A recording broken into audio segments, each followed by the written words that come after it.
Atlanta, live from K.L.P. Studios.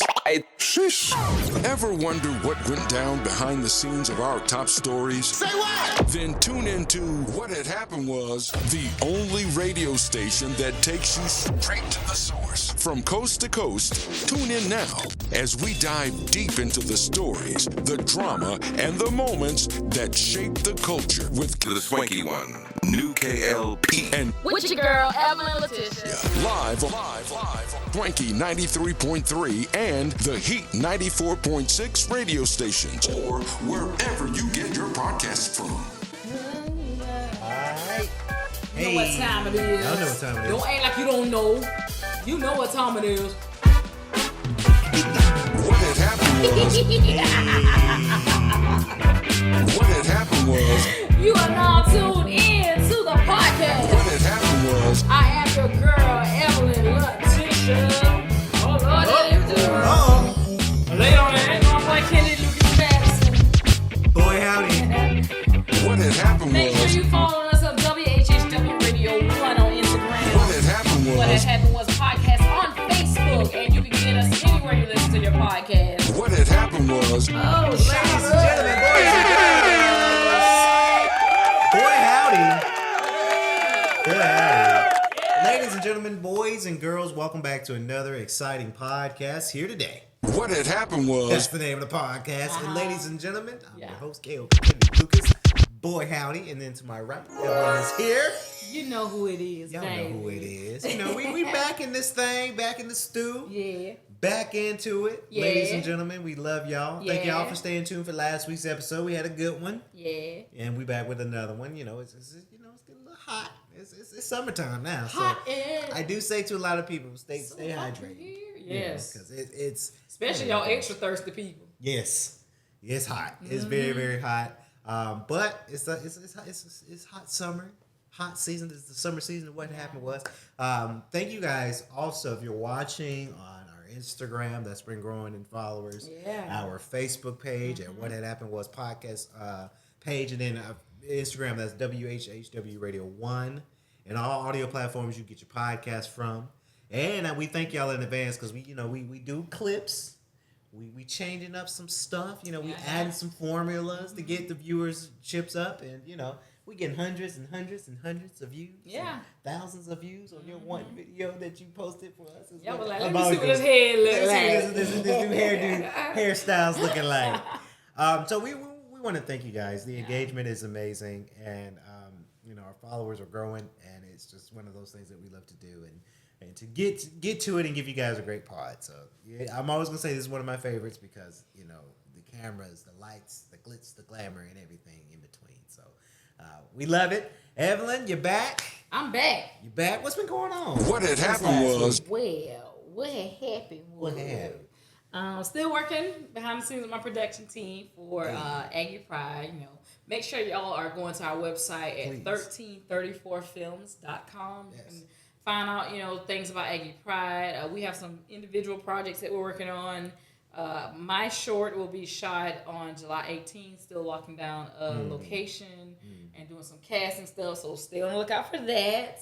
Let's see what else. Oh, coming up soon, I'll be out of town. My homegirl, my sister from another mister. Yay. We've been friends now like since sixth grade, and we have just grown up. I've got to see her babies. They're all my nieces and nephews. Her youngest was in the movies Bloodlines with me, which is still on Tubi and Amazon Prime. Shout out. That's a good one too. And so her and her husband are renewing their vows. So I get to go down in Mobile, Alabama, drive down there, and celebrate with them and turn up, right before the 4th of July. Mm-hmm. And then on the way back up, a homegirl who I've been in a short for her before, and she lives in Birmingham, so she's going to drive over to Montgomery, which I think is about a 45-minute drive for her, as I'm coming back up, because it's a 7-hour drive from my house down to Mobile. So we'll meet in Montgomery to catch up and everything like that, and hopefully I can enjoy the 4th the next day if I come back through Georgia. So yeah, I'm excited about all of that. I always get caught off guard when you ask me the question because I don't think I did all my catch up and then you get to talking about yours. I'm like, oh yeah, I forgot about that. But and I'm like, oh, also this. I know they be watching me like, why she always got to come back and say something else? Because y'all, I do so much. You do a lot. You do a lot of good stuff. Sometimes I'm like, dang, am I missing something? I'm like, oh no. But I do want to tell you again because we mentioned this in earlier episodes that I will be directing Ain't Too Proud at Center Stage in Greenville, South Carolina, for next year. That show will run from March 17th through the 27th. Let me make sure I tell y'all right, because I'm good. I think it's March 11th actually, but let me make sure because I ain't gonna steal y'all wrong. Yeah. March 11th through March 27th. I knew I was like that first number didn't sound right. But go ahead, put that on your calendar. The shows usually run from like Thursday through Sunday. Thursday and Friday, Thursday through Saturday are usually like 7:30. Start time or 8 o'clock, 1 or 2, and then on Sundays 3 o'clock, I think. And so I'll keep updating y'all. But go ahead and pick a date. Keep it clear so y'all can come out and support the cast, support your girl as director, our musical director is Leroy Kennedy. Our choreographer is Christopher Parker. It's gonna be a dope time. Yeah. I'm looking forward to it. But that's what I got for now on my catch up. You sure? I don't know what that's gonna pop up after you get talking. What? What had happened was. I said, you sure? Yo go. Yeah.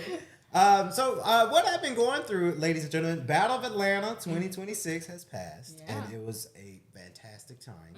I was very excited because I was audio engineer for this one, and these type of productions, I always say to a lot of my film friends too, if you're doing a big scale production, put it on your IMDb page, right? Yeah. If it's like a little video you're making, sure, kind of, but when there's a big production event, put that on your IMDb page.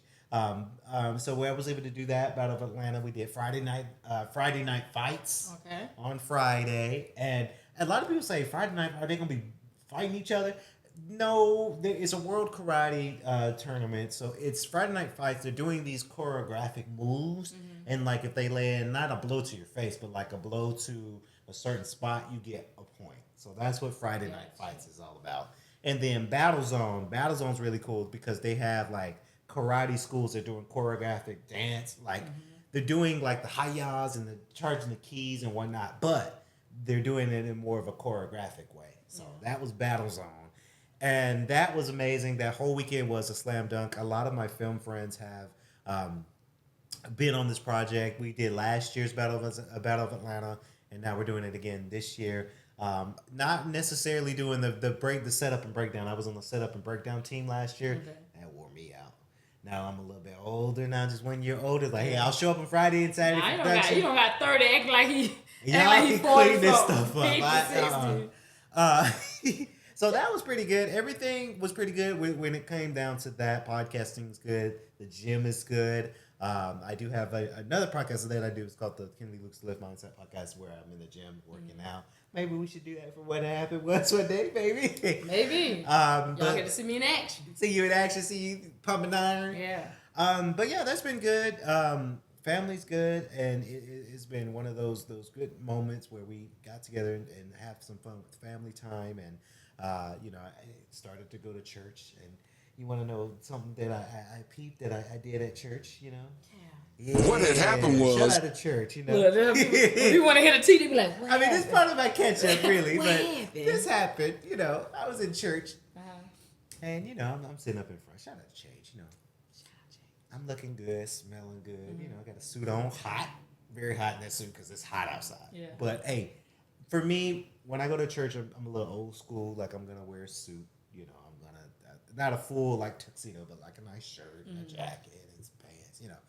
So I'm over there, looking good, enjoying the service. And we had a guest speaker, Darius McClure. So Darius Daniels, I guess he was on break. Him and First Lady, they're working a lot. So Pastor Darius McClure was speaking, and the cute girl, she was on my right. I'm like, wow, she's so cute. Like, she's so cute. And I'm like, like, yep, preach it. Yeah, amen. Because I do that. I don't do that for the ladies, but like, I'm like, yeah, I'm like, dang, like, I wish I could say hey to her, So then Pastor McClure was like, now look to your neighbor. And I was like, yes. Score. And I can't remember exactly what he said, but you know how like pastors, like you say, look to your neighbor and say, you can do it. Yeah. Jesus is with you, right? So we're gonna reenact. I'm your neighbor. Yeah. And pastor said, look to your neighbor. And you know me, I'm sitting all like the seats are closer than what it is on the couch, y'all. But she was like about right there, and then like she was sitting like kind of like ladies like she's wearing a nice a dress and some boots, and I'm like, hey, you looking good. Let me get right. So I'm like, and then for me, I'm chilling. Like my legs are out, my legs are like just chilling, and he says, now look to your neighbor. I was like, yes. But I played it cool because you didn't want to go like, I was like, yes. She's like, look to your neighbor and tell them you can do it. I said, you can do it. You can do it. Yeah, yes, I was. And she gave me a smile. I gave her a smile back. And I wanted, for some reason, I didn't do it. I wanted to like lick my lips, like. You supposed to lick them before you turn to her. And I didn't do it. I just did it because that part I didn't think, but I didn't want to be like, while I'm trying to. Hey girl, you can do it. Yeah. I didn't want to be like that. Not you getting your LL Cool. Hey girl, you can do it. You can do it. So yeah, and he had a couple of more lines, so we just kept kept talking. Yeah, and I'm like, that's all I wanted. So then we returned to the sermon, and I was paying attention, the fact that you said yes, it makes me think of like anime, where they have their like internal monologues. Oh yeah, like I can almost hear it now. Your internal monologue on it, like you the preacher. Go ahead and say, turn to your neighbor. Now everybody in here, turn to your neighbor. Oh my gosh, this is my moment. Oh, she's so beautiful. What if I mess this up?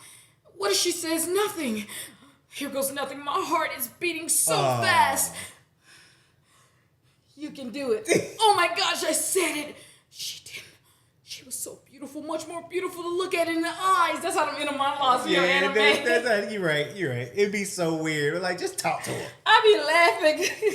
Cause they be having a whole monologue before they get ready to fight. Oh, if I just pull my powers together, I can take him down. But what if he gets the backhanded tiger claw? Oh, I gotta be watching out for that foot. Is that his tail? Like anime is so. I love it because I watch it, but anime is it's the inner monologues that always I be cracking up at the inner monologue. I'm like, y'all don't get all this talking. You gotta get punched in the face. Yeah. Yeah.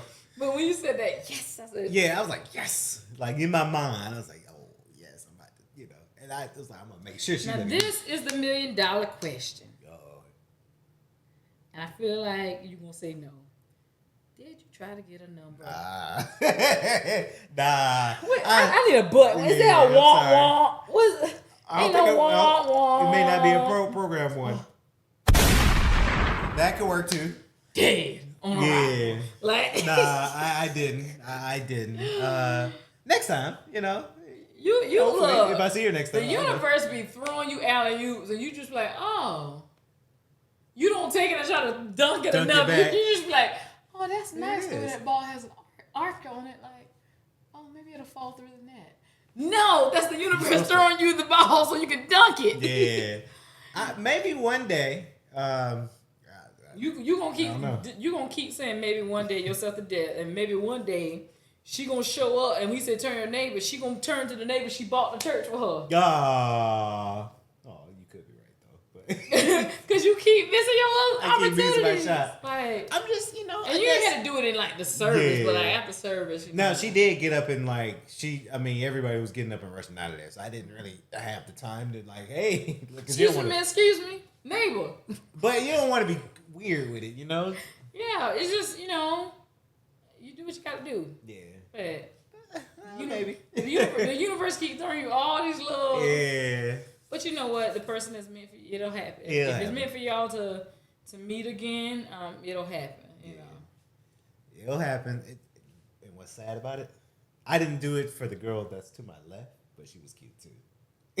I did it for the girl to the right because that's who I saw. But then, after service, like, oh, you're next to me too. So we're gonna have to work on your peripheral I vision. know. We need to be able to see both sides. Both sides, because I could have said neighbor, Yeah. you know, but I didn't. And usually that's what I usually do. Like, especially if I'm on the end of a row, then I only got one neighbor, right? Yeah. Whichever end you're on, you only got one neighbor. But if I'm sitting in the middle, as people say, I usually will do that. I'm like, and then I do both people. So yeah, we'll see. Hey, my woman of God, she coming. I'm gonna meet her at church.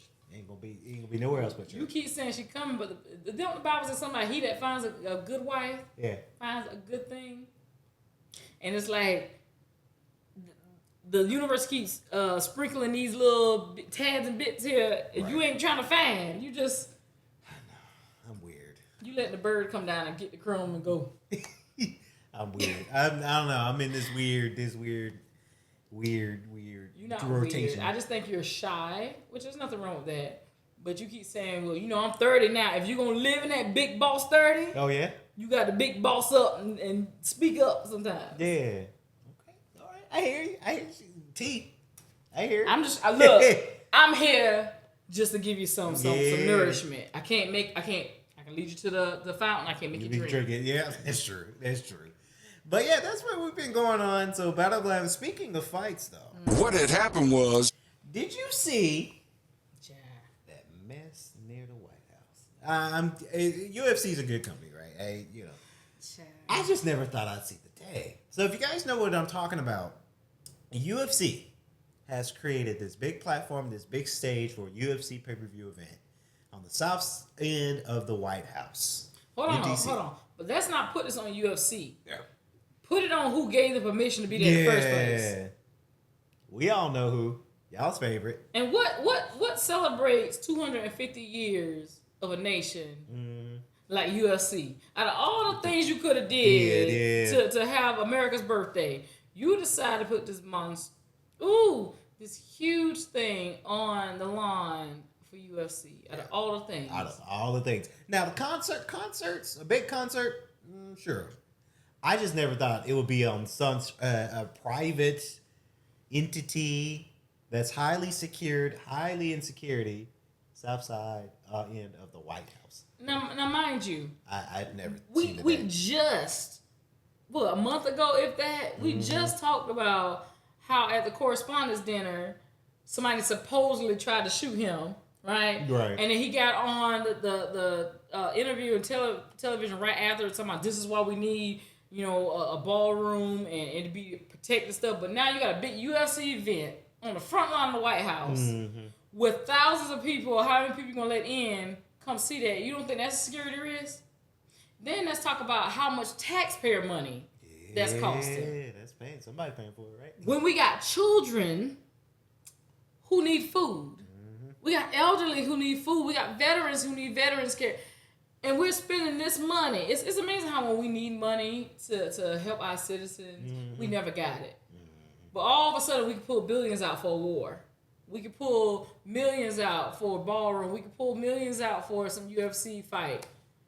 Child, if you wanted to see a UFC fight that bad for your birthday and to celebrate America's birthday, why didn't you just go to the arena like you did the Knicks game? Yeah, that too. See, sometimes I don't like talk. I feel like I be talking too much common sense. And people don't like common sense. People don't. That's clear by people that keep doubling down on, this is the best president we ever had. Clearly, people don't like common sense. I'm like, child. I just never thought we'd see the day for something like that to be on that private property like that. Yeah. Private but public. For public, yes, but like kind of private, like highly security. Yeah. And now you're building that monstrosity kind of thing there. Like, I just never thought that would. I wonder and probably not. Barack Obama or presidents before that probably wouldn't have not approved that. Child, they was pissed that man wore a tan suit. Imagine if he said, I'm going to bring UFC and put it on the White House lawn. Right. Could you imagine? He lost his mind. This is just not becoming of a president. Yeah. This is just out of order. We've never done this. It would have been a mess if Barack Obama tried to put UFC on the White House lawn. Yeah. It's crazy. And they got fighters on the card, right? And they trained for that. But, those are fighters that I don't know, right? So, I don't know none of them people. We don't know none of them fighters. Who is this? So, hey, hey, charge it to get. And I get it. You work for UFC. If your boss says, hey, you need to fight for this, you're gonna fight on this platform, on this stage, on this lawn. You know, you can't say no to Dana White, president of UFC, where hey, you're getting paid X amount of dollars to fight. Yeah. It's just I never thought I'd see it. And I think you would think you've seen it all. I didn't watch it. I ain't got time for it. I mean, I didn't care that much about it. You know, I think people will watch it. People are going to make memes. People are going to social media it. I think this will be, out of all the sporting events, I think this will be the less cared about one, right? Because you got the most cared about is the World Cup that's going on right now, right?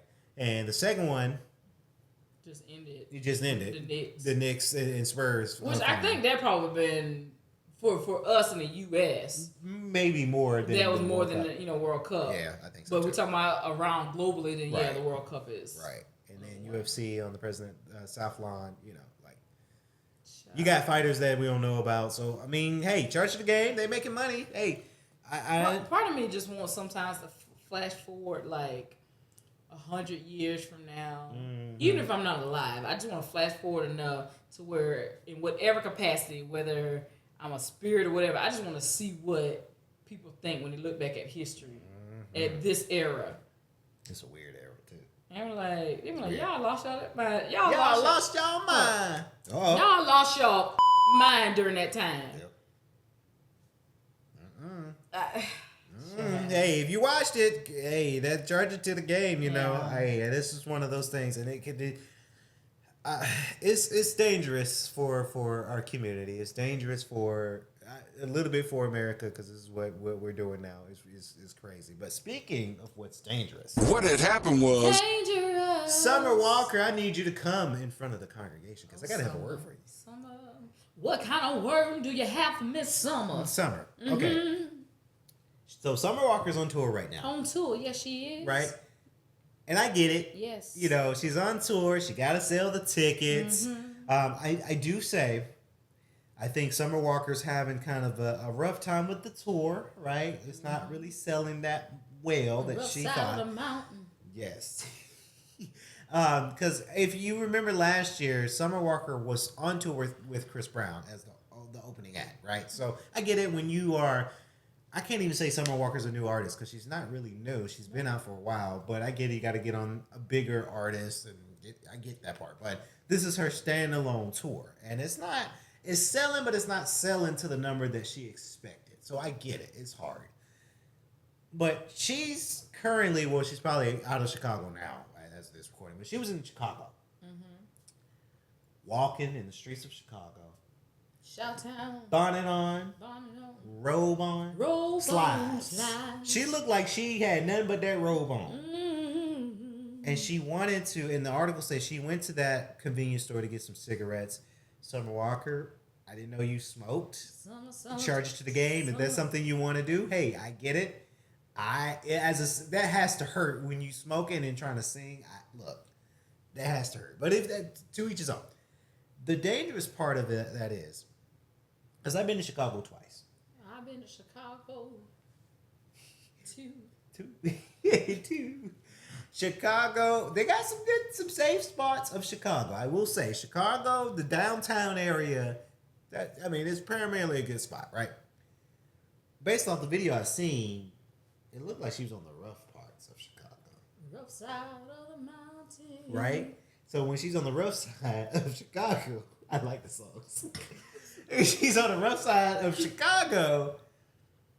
Baby girl, where's your security?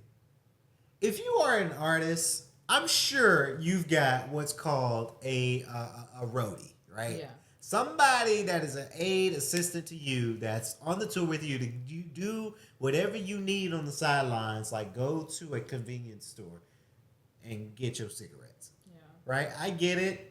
Sometimes artists, they're big artists, they want to feel human. I understand that part. But you got to understand, you are an artist that is worth some millions now. I can't say you're worth millions that could jug you, that could extort you for some money, that could come out and harm you, right? And I'm not saying that Chicago's a bad place, right? Atlanta's has some bad areas. California has some bad areas, right? New York even has some bad areas. Greenville, South Carolina. They have some bad areas, right? So it makes me wonder what was going on in her mind. I saw it on TikTok because people talked about it on TikTok. People think that she's looking for some attention. You know, it makes me wonder because I know a few weeks back there's a video that came out. Mm-hmm. She was actually at her concert, but she was down on the floor, like walking in the front, like up front of the stage. And I don't know if it was her security or somebody, but he was there trying to like hold her and she pushed him like off. Oh yeah. And so it makes me wonder, like, is she getting fed up with being like touched, or people constantly like seeking, like, being around her? But I'm like, these people are there for your safety, right? You know, nobody hurt her, thank God. Yeah. But who's to say somebody wouldn't roll up and like, oh, you Summer, and try to do something to her? You know, right. I'm like, girl. Right. Any R&B artist that I've seen, Tank, Chris Brown, Usher, for example, they got like 20 guys around them. Yeah. And you best believe Chris Brown ain't just willy-nilly at some convenience store. No, he gonna have his roadie do that. And Chris Brown actually can fight. That too. So it's like, but still know enough to, you know, even if you can fight, you can't outfight if you're overwhelmed by people. Yeah. You know? So it's dangerous. Summer Walker, please don't. Whenever city you go next, please be careful. Have your roadie go get that stuff, like, because you are a celebrity, and we just want you to. Because I want that new album, right? I'm a Summer Walker fan. We want new music, but we can't support you if you like hurt. See what I'm saying? What? Oh, put your time in. Yeah. It's praying time. You just gotta be careful. You gotta be careful. Put your time in. You know. And speaking, what had happened was. How do I segment? Speaking of being careful. You got to be careful. I was careful when I was a kid. Okay. And I learned to color. I had to be careful to color inside the lines. Because boy howdy, when I colored outside the lines, my parents used to be like, "Come on, Luke. Come on. This is the simple color inside the lines, baby." And I had to be careful, right? Yeah. Because in kindergarten, you don't want to color outside the lines when you're drawing the dinosaur, right? Yeah. I love to color. Back then. Now it's digital animating and painting now in animation, but back then I used to color a lot. Okay. And Crayola, they're making water bottles. You landed the plane when you first started. I laughed because I knew what the topic was about the water bottle. Yeah. And you was like, you gotta be careful to color. I'm like, what? Yeah. But you bought it together. You bought no. You gotta be careful inside the lines. Yeah. What do you use inside the lines? The Crayola crayon. And you gotta be doing the water bottle. Yeah, you gotta be careful with your water bottle. Make sure nobody spits in it, right? So Crayola is they're creating water bottles off the Crayola crayons. So they have all kinds of colors now: yellow, blue, green. I might pick up that red. The red. Yeah, because it's like a big crayon, right? Yeah. And it's a water bottle, so it's nifty. I'm sure that one costs a lot. Well, then again, they might overcharge for that though, because that could be like a collector's edition. So like people can buy like all the colors and then just collect them into a spot. So that makes me nervous now with the Crayolas. But they have it to where Crayola, you can buy a Crayola water bottle. And I'm a stickler for my water bottles, right? I like a nice water bottle. The Stanleys, the Lululemons, I forgot that brand that you could buy from Walmart. It's their branded water bottle. I'm blinking on their water bottle. Does it have like a bear on it or something? I think so. I can't remember. But goes to show you, I'm a stickler. If you guys want to see me, because of course, obviously, when I work out, take a water bottle. Do you guys want to see me with my red crayon Crayola water bottle at the gym? It might be a conversation piece. People are like, Kelly, what's this? Where you got that from? Where you get this from? What's this? Like, you know what this is. You know what it is. You know what it is. I'm being careful and I'm drinking inside the lines. Yeah. Shout out to Crayola. Shout out to Crayola for sure. Our last segment? Yeah. Y'all ready for it? What had happened was... Now, before we get into this... You see how we both lead up? We gotta let you know, there's about to be some spoiler alerts. Mm-hmm. So, if you don't want the spoilers, you might want to go ahead and see where you at in the number line right now, where this video is for you, and come back and finish it. But we're about to talk about the final season, the final episodes of Euphoria. Yes. Yeah. So spoiler alert. So Euphoria, top hit HBO Max show. yes, Sadly has ended with season 3. Yeah. They will not have a season 4, which rightfully so. I want to say, before we get into the scope of the show, it makes sense that they're not doing season 4 because, first of all, Zendaya's taken off. She's in 4 movies this year, right? You got the Euphoria show. She's in Odyssey. She got the new Spider-Man movie, and she's in another movie that was announced as well. So she's booked and busy. yeah, But it's not the same when you don't have Augustus Cloud, who plays Fez. He died a few years back, unexpectedly. And then Eric Dane was a character, a mainstay. Of course, we all know he passed away with ALS. If you guys don't know about Eric Dane, he was in Grey's Anatomy. I'm sure he was in so many other more movies and shows, but we know him as Mark Sloan in Grey's Anatomy, right? So I understand that they don't want to do a new season because your key actors they're not in the show, so they don't want to create season 4 and for it to not be a hit. And they're like, okay. I think this is a nice little bow tie at the end of this episode. This season was kooky. It was crazy. yeah. It sucked how Nate, and I'm blanking out on his actual name, so I'm going to use the character names. How Nate died. That is a scary way how he died. When that snake came down that hole. I'm terrified of snakes. First of all, when it was slithering around, snakes really can't see. They sense with their tongue and the vibrations that they feel around their body, like all that kind of stuff. So when he was down there in that hole yelling and hitting, I was like, stop! That is a rattlesnake! Yeah. And then when it got down there, slithered down there, like, ooh. And it slid on his body, it said, I was hoping that it did not bite him. Yeah. But then when they opened that coffin and his body was, I said, oh yeah. That snake ate him up. And it didn't even really eat it, it just bit him. Yeah, the venom is that toxic though. Yeah, that's it. And it was just curled up in the thing. And I was like, oh my gosh, to go through all of that. I feel bad for Nate this season because he got fingers cut off, toes cut off. When they cut that pinky toe, I screamed a little. But you know what? What makes it part his wife's fault? Remember, he was saying, we don't have the money for the big wedding, blah, blah, blah. And she was like, I'm going to leave. And she was just acting bratty. And then what he do? All those flowers and stuff, knowing you had to pay that man. Yeah. And that man showed up. At the wedding. That like was on their wedding night. Yeah. And Nate was like, everything's fine. Like, no, you about to die, buddy. Yeah. You about to. And he's part of the mafia cartel. You about to die. Buddy. And to think that his construction business would have been booming if not had been for that protected flower that happened to be right there. Yeah. Womp, womp. I was like, dang. I feel bad how Nate died.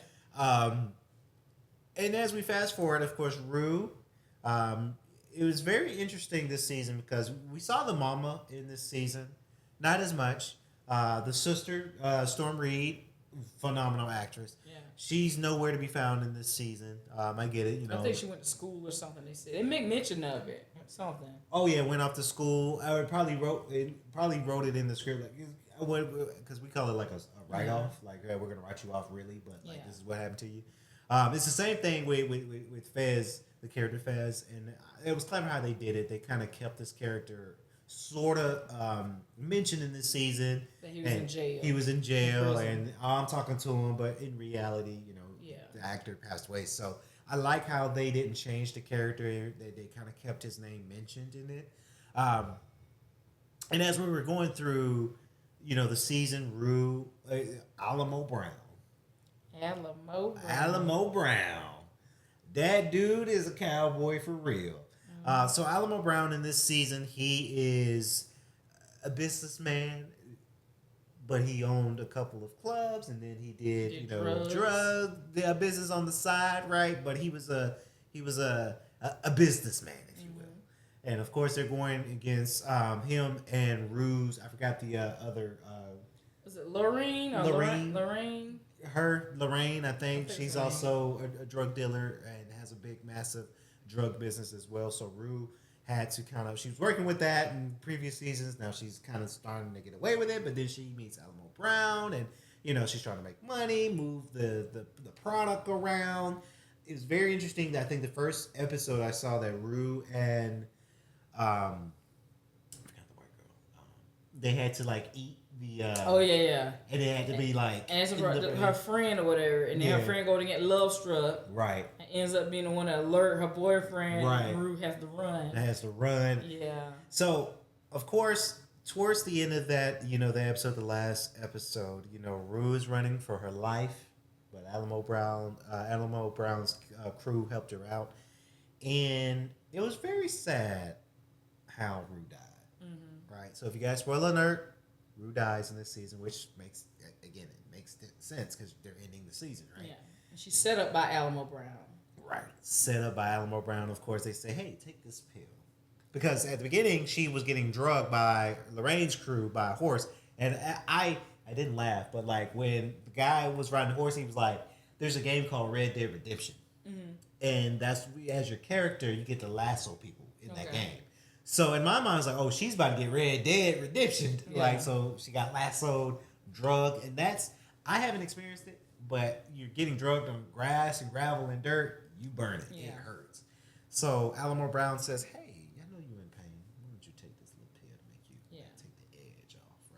and they laced it with fentanyl. And of course, Ollie, that's Domingo Coleman's character. That man's on the upswing too. Yes. He put on because he loved Rue. He loved Rue. Rue was one of his favorite people to sponsor, so he put on his whole uniform because he served. He had all of that on. That's one thing I liked about this season is that they really gave us the backstory and some of the characters and how they came to be how they are. Mm-hmm. And we learned that Ollie had a drug problem and then he got clean and he made it his mission to try to help other people get clean. Yep. And then along the way we saw just how many people ended up dying of overdoses and stuff that he was keeping record of. Right. And it's like Rue became almost like his daughter. And we know, remember, we actually get to see in Ollie's flashback that he had 2 daughters. Yeah. That's and true, so with all the drugs and stuff before he, got clean, because remember he had to have heart surgery or whatever. Right. We never hear again about what happened to his wife or his daughters. Mm-hmm. For all we know, she probably said, "Well, that was it. I'm done." And took the girls and went somewhere. So Rue very much was like a daughter to him. Yeah. And so to know that she was set up, and the reason he found out she was set up, he tested some of the pills in the other bottle, and they were all fentanyl laced. And that's when his revenge to go after Alamo Brown. Yeah. He's like, I'm looking for Alamo Brown. And then when he was in there, when he first got into it was a strip club that Alamo Brown runs. When he walks in there with his uniform, it's like, oh yeah, that's Ollie. Like he about to get his revenge. And it was funny because the dude, the manager, he's like, ain't nobody here. He's like, sit down. He's like, Marshawn. That was Marshawn Lynch, ex-football player. Oh really? Yeah. Okay. Yeah. Okay. For Seahawks. He was on the team he was on the team that year. The Seahawks could have won the Super Bowl. Right. They were right there at the end zone. Yeah. And instead of giving the ball to Marshawn Leonard, the coach made what's his name? What's Sierra's husband's name? Russell Wilson made him try to throw the ball. Oh yeah. But it was right. It was at the 1 yard line. It's like Marshawn's a beast. And so they were that close to winning, and they didn't win because of that. But that was Marshawn Lynch. He actually, surprisingly, Marshawn did great in that. He played very good in that. Well, all he told him, don't you lie to me, I'm going to shut your nuts up. Yeah, he was like, nuts up. Man. Now, if that was me, I was like, I'll sing like a canary. He said, you lied to me. Pop! I was like, and again, fellas, when you see stuff like that, you want to go like, so... It was good that he got that revenge, of course. Now, of course, they had a standoff. I did like the cowboy when Kitty had to get up and she rolled that bottle, that cowboy standoff. And then Alamo Brown's like, I was like, oh, that's it. You're good. Well, you know what?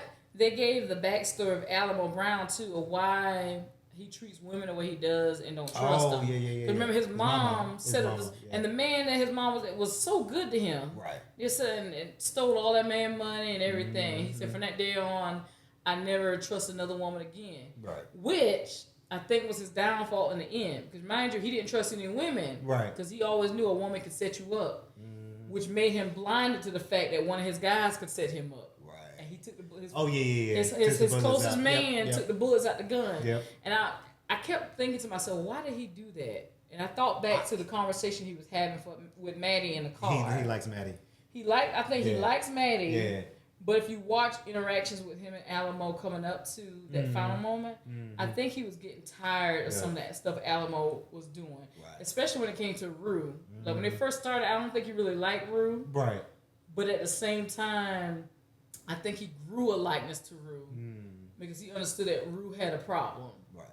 And someone mentioned, because I was reading online, in one of Ali's flashbacks, he went to a funeral of someone that was one of his he was a sponsor and this person overdosed and there was a little boy. Yeah, I remember that. And they think that was Alamo's man that took the bullets out.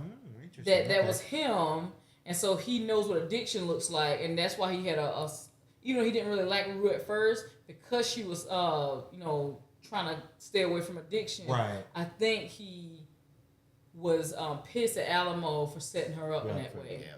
And then sense. For Maddie, he was going to use Maddie as a human shield. I think. I think by that point he like, had enough. Yeah. And of course he get, because I ain't gonna lie, Maddie. Yeah, I would. But besides the point. Say your neighbor. Yeah, neighbor. You turn to Maddie and ask what that number means. Yeah, I would. Hey, can I get your number? But yeah, so that's and as we were going through the episode, at first I'm like, Rue, Vance broke out of jail, she's trying to find. I'm like, okay. I thought it was real. I thought it was real. Until it ends up being like a dream sequence, but you don't realize that. But the nurse in me knew at this moment that she was overdosing. Because she gets to a point where she starts falling backwards. Yeah. She's just dreaming. And at first I thought she's just dreaming. She was dreaming that her friend broke out of jail. Yeah. But then when she started going... like she couldn't breathe, I knew then. I said she's overdosing, and so you think when it snapped up to the president, you think she gave in and took some of those pills that was in that bottle, but you find out she didn't take any of those pills. She was overdosing off of what he gave her. Yeah, and I was like, And Ali wakes up and finds her on the couch. And she's unresponsive. That forehead kiss he gave her, I was like. I said, no. I was just like distraught. I was like, no. Yeah. Zendaya acted her ass off. Yeah, she did. She plays recovering addicts so well. Yes, she does. So well. Do you think she'll get an Oscar? Well, it comes around. Or at least an Emmy. Or unless didn't they already win? Well, it's not a movie, so it wouldn't be an Oscar. Okay. Well, yeah, you're right. What about an Emmy? It probably an Emmy. Yeah, I think she should. I think she should, too. She acted her behind all the way. Or Tony. The way she was able... Tony's for theater. Is it? Okay. Yeah, Tony Awards. Sorry, y'all. Sorry, my fellow film theater people. I messed up. You got Grammys is music, and then you got the Oscars was movies. Tony's is theater, and you got the Emmys for television and sitcom stuff like that. Whoops. Yeah. I think she should. I think she should. The way she played just recovering addict, the way she played fear and trauma and just her vulnerability that she gave. Yeah. And even her friend, the one that was transgender. Oh, Jules? That Jules. Yeah, I like Jules. When Jules slapped her to get out, and I was like, oh, man.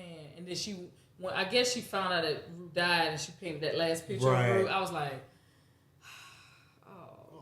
because they were best friends in season 1 and 2.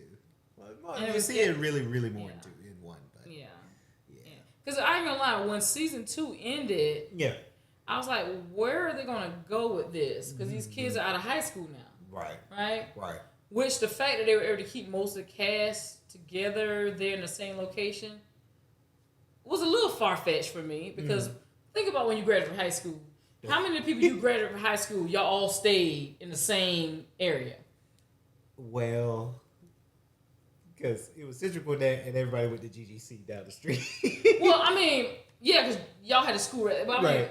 usually, typically, you may have some people that still stay in your hometown, or like you said, Oh, okay, yeah, not really. But like you graduate with people, and most of y'all end up going your separate way. Yeah, but I had like a lot I'm of talking about your friends core group. Of course, you're gonna see people that went to school with you, maybe. Yeah. Still. But like most of all of them was like a core group of friends from high school, and all of them said. So that's a little. I knew they had to do it for the series itself, Right. And then we do get that Rue goes off, Uh-huh. and then she comes back. Cause remember when we first started, she was in Mexico, yeah. as a drug mule, and came back. You know, so excuse me. Yeah, I know a lot of my friends. A lot of my not my circle now, but my high school circle. They all, I don't know where they at. They all over the place. But shout out to Euphoria, the cast and crew. I it's a sad ending, but I mean, I kind of knew how the ending was gonna end because obviously they won't renew. But they gave us some years of good TV and years of people talking about the show. And Sam Livingston, he does amazing work with all these HBO shows. So I'm sure he's gonna write something else, and it's gonna be baller, and it's gonna be something truly amazing to HBO Max. But I like it. And towards the end, where Ollie goes to the I guess they were like an Amish family that. Yeah, the family that Rue meets when she crosses back at the border, right, over Mexico, and he said, "You're my daughter," and that's he called her. Yeah, he said, "My daughter came through here." That was a nice touch. And then he's sitting there with the family, and he prays, and the tears start coming, and then you see the empty chair, right? But then when you turn around and look, he's looking as if Rue is sitting there. And when I saw that. I said it out loud. It was just me watching it. But I'm like, I believe that stuff. I believe that happens. Yeah. Right? Where you would see somebody that you really love that passed away, and you somehow see them like, wait, but then they're not really there. Yeah. I feel that happen. Because I remember my dad says this a lot, that he sees my grandma a lot. I gotta ask my mom if she sees her mom a lot, like in spots. But and we were talking about the Emmy. I would not be surprised if Coleman Domingo got an Emmy too. That last monologue. Oh yeah. He gave before he went to go get revenge for Alamo, when he's sitting in the circle. Right. Remember, he used to be a sponsor for everybody else, and he talks about how many people he's lost, and that it didn't really seem like it's worth it. He said, they're not the one. He said it's because people have no empathy. He pointed out the drug dealers themselves. So I think that's what fueled his revenge too. Not just Rue, but the fact that Alamo was a standing symbol of all the people that he lost, that he tried to help, on the recovery, but you're out here pushing this poison to these people. Right. But that last monologue that he gave was just, I was like, wow. Upswing. It really spoke to me because as a nurse practitioner, I've seen thousands of patients, and especially when I was in the hospital system as an RN. Yeah. And I remember early on in my career, I used to have some sleepless nights just thinking, like, did my patients do that? Did I taught them? Are they going to take their medicines? And I used to carry that stuff home, especially if you had someone in the hospital that they were on your unit for weeks or months at a time, and you saw them recovering. You saw them making strides, and then you come back in and you find out so-and-so died. Yeah.